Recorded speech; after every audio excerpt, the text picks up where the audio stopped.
نبی اکرم صلی اللہ علیہ وسلم کے زمانے میں بنائے کعبہ کی صورتحال کیا تھی؟ چنانچہ سرکار دو عالم صلی اللہ علیہ وسلم کی عمر مبارک جب 25 یا غالباً 35 برس کی تھی تو یہ واقعہ آپ صلی اللہ علیہ وسلم کے زمانے میں پیش آیا کہ ایک عورت غلاف کعبہ کو دھونی دینے آئی جس سے آگ لگ گئی اور بیت اللہ شریف کی چھت کی اکثر لکڑیاں جل کر خاک ہو گئی۔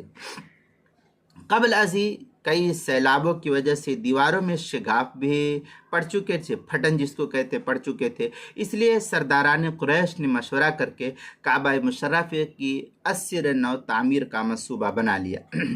اور سردار مکہ ولید بن مغیرہ جو تھا تو ولید بن مغیرہ کو اس منصوبے کا ذمہ دار قرار دیا گیا کہ اس منصوبے کی تعمیل کس طریقے سے کی جائے، اور آپس میں یہ بات چیت طے کی گئی کہ بیت اللہ کی تعمیر میں صرف حلال مال ہی جمع کیا جائے گا اور حلال مال ہی کو لگایا جائے گا، ایک ذرہ برابر بھی حرام مال اس کے اندر لگ نہیں سکتا۔ چنانچہ حلال مال ہی کو لگایا جائے گا، حرام مال یعنی سود، غصب اور حرام کاری کی آمدنی اس میں بالکل بھی نہیں لگائی جائے گی۔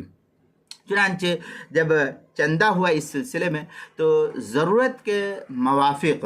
رقم سے کم رقم جمع ہوئی۔ اب جیسے ہوتا ہے کہ تخمینہ 1 لاکھ کا ہوتا ہے اور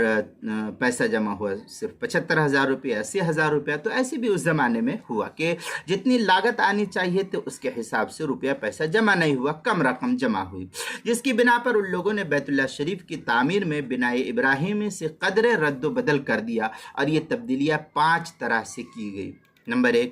کعبہ مشرفی کی چوڑائی سے کچھ گز زمین حتیم کی طرف چھوڑ کر دیوار کھڑی کی گئی جس کو حجر اسماعیل کہا جاتا ہے، پہلی صورت۔ دوسری صورت یہ کہ مشرق کی جانب جو زمین سے ملا ہوا دروازہ تھا اس کو زمین سے بہت بلند کر دیا تاکہ جس کو چاہے اندر آنے دے اور جس کو چاہے وہ روک دے۔ تیسری صورت یہ کہ کعبہ کے اندر ہر صف میں 3 ستون قائم کیے گئے۔ چوتھی صورت یہ کہ کعبہ کی دیوار کو بجائے 9 گز بلندی کے 18 گز انہوں نے بلند کر دیا۔ پانچویں صورت یہ کہ بیت اللہ شریف کے اندر رکن شامی کی طرف ایک زینہ قائم کیا گیا جس سے چھت پر چڑھا جا سکے، یہ بنائے ابراہیم میں نہیں تھے۔ تو چنانچہ یہ تفصیل جو ہے تفسیر عزیز یہ آیت نمبر 266 سورہ بقرہ کے تحت جو ہے اس کو نقل کی گئی۔ اب اس تعمیر میں نبی اکرم صلی اللہ علیہ وسلم دیگر لوگوں کے ساتھ بذات خود شریک بھی تھے اور پتھر لا کر اس میں لگا بھی رہے تھے۔ چنانچہ یہ تفصیلی بحث جو ہے مسلم شریف حدیث جلد نمبر 2 صفحہ نمبر 154 پر اس کو نقل کیا گیا ہے، اور کتاب المسائل کی تیسری جلد صفحہ 215 اور 216 پر بھی اس کو نقل کیا گیا ہے۔ عنوان ہے نبی اکرم صلی اللہ علیہ وسلم کے زمانے میں بنائے کعبہ۔